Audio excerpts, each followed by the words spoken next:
OK, let's move on now. Diplomats from the US and the European Union and Arab countries have been meeting in Jordan as the international community tries to help stabilise Syria.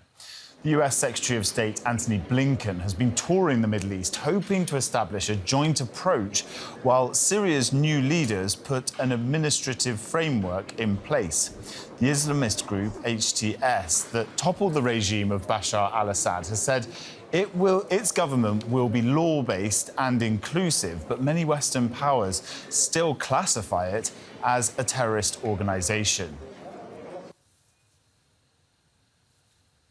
Let's bring in Daniel Serwer, a senior fellow with the Foreign Policy Institute at the Johns Hopkins School of Advanced International Studies. He's joining us from Washington, D.C. Great to see you. What do you make of the promises we're hearing from the rebels about protecting the rights of all Syrians? Well, they're saying all the right things. We have to see whether they'll do the right things.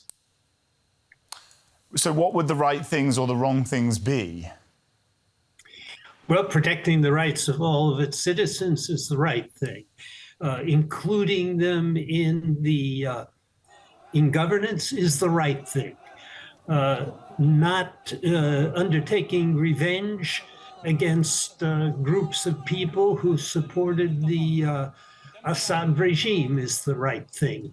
Holding individuals accountable for what the Assad regime did is the right thing. So, there's an amazing consensus, actually. This meeting with the Arab countries and with Turkey shows that the Europeans and Americans are on the same page, really, with people in the region. But being on the same page diplomatically is not the same as implementing things on the ground. And the HTS faces enormous difficulties, the current rulers of Syria. Yeah, you mentioned that meeting that's been taking place in Jordan.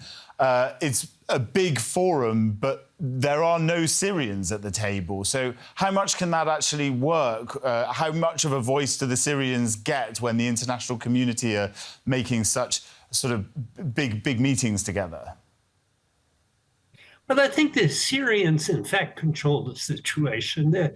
None of the international forces still on the ground inside Syria really control the situation. The Turks are the strongest of the forces, and they are doing damage to the Kurds, but they're not dictating what Hayat Tahrir al-Sham, the leader of the rebellion, is doing, nor are the Americans. It seems to me that it's quite right that the internationals get on the same page while the Syrians are making the real decisions. And there's every indication that so far most of the decisions are headed in the right direction. The one concern is that the current interim government does not appear as inclusive as most people would like. Thank you so much, Daniel Serwer from the Johns Hopkins School of Advanced International Studies. Great that you've been on the show with us. Thank you.